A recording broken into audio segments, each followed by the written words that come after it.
travailleurs, travailleuses de la culture, chers amis, bienvenue à ce rassemblement symbolique pour que la culture demeure vivante et présente au sein de cette crise. On pense à tous nos collègues qui sont réunis dans les différentes villes de Suisse romande, parce que cette conjonction est notre première force. Donc bravo à vous. On va juste vous rappeler que le port du masque reste obligatoire. Il faut garder vos distances entre vous et vous disperser dès la fin du rassemblement, sans oublier de distribuer la lettre ouverte que vous avez ou que l'on va vous donner ou que vous imprimerez pour la donner à vos voisins.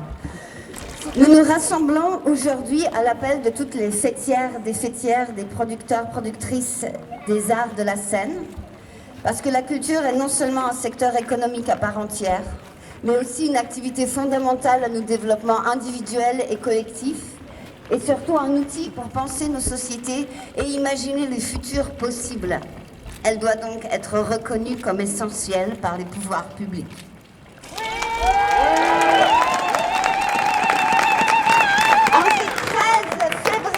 À 15h, soit presque une année depuis le début de la pandémie, nous sommes là pour tirer la sonnette d'alarme à propos des difficultés rencontrées par les travailleuses et les travailleurs culturels depuis le tout début de la crise sanitaire.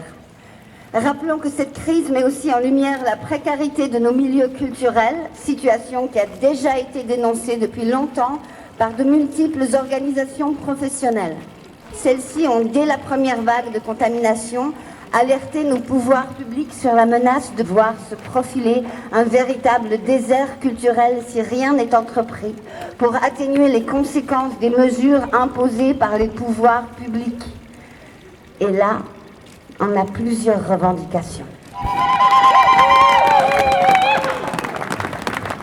Nos revendications sont rouvrir progressivement les lieux culturels au public, en cohérence avec la réouverture des autres secteurs économiques et dans le respect des mesures de protection afin de garantir un accès réel à la culture à toutes et tous.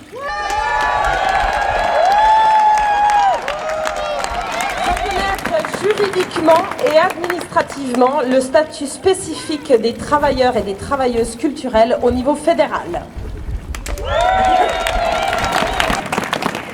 Développer massivement les soutiens financiers à la recherche artistique et la formation continue afin que les travailleurs et travailleuses culturelles puissent continuer à travailler, à cultiver leur savoir-faire et partager leurs compétences également en dehors de la diffusion des œuvres. Soutenir et engager les actions menées au niveau des cantons pour désengorger les lieux culturels. Simplifier et accélérer les démarches administratives nécessaires pour l'obtention des indemnités financières.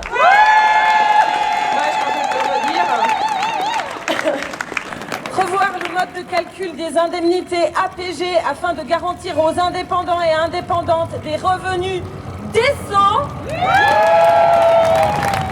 Et enfin, prolonger les délais cadres de chômage avec les indemnités compensatoires nécessaires pour les intermittents et intermittentes considérablement fragilisés depuis mars 2020. Voilà.